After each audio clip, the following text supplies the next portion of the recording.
This is the Good Ride review of the Sashimi. Had some time on this earlier and then got on this again for the 2020 model. Same board as before, so there, this review is going to be a lot quicker than the last. Give you a quick summary. This kind of sits in between the Sushi 145 and the XV, and if you need a little narrower, a little shorter, a little quicker, you got the XV Lite right here. And then, if you want a little shorter, a little fatter, you've got the Sushis over there. It feels like you take the Sushi and you just stretched it out. And as it stretched out, it got narrower, but it kept that same kind of taper and feel. Set this up at +3 and 18. Looked up Xavier's stance and wanted to see how it compared when it was set up close to reference and with the stance it was made for. The conditions we had were kind of pretty bad spring conditions, and it was tough to really get out and make some good carving turns with this, but already did in the past.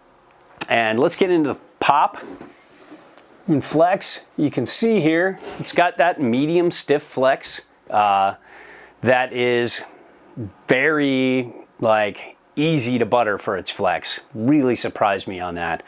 Edge hold is pretty competent. I didn't feel like it blew me away like the XV, but it can definitely hang up into hard snow if you dial back your turns.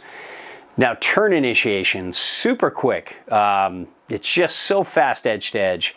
Really, the only thing faster is the Sashimi. Now, the Sushis are much shorter and wider. So what they do is they feel like they can make once the side cut's engaged, they can make a tighter turn and get around tight spots easier, but they scrub their speed faster doing that, where this feels like it drives through turns a little easier. Something was weird with this turning experience on both the Sashimi and Sashimi 52 there. They felt like, I don't know, in certain tight spots and certain uneven terrain, it just didn't feel like it kept its flow like the rest of these boards and like a lot of boards. And that would be one kind of hang up on this.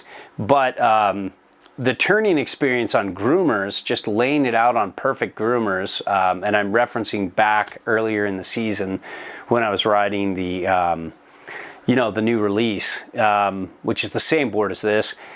It just really, carved well and laid out a good turn. It didn't blow minds, but this camber from here to the tail really did a good job at making a groomer day fun. So this is far from just being a powder board. Uneven terrain, like I said, it kind of felt a little weird, but man, it really jams. You can jam through bumps. And in powder, I just felt sometimes in the trees, I don't know, I just didn't have a smooth feel. I didn't feel like maybe I need to play around with the stance or how, stance angles or how I turn it, but something was off where the others were very plug and play. And then, powder floats very well. The base, it doesn't keep its speed super well, and we were riding in some really demanding spring conditions.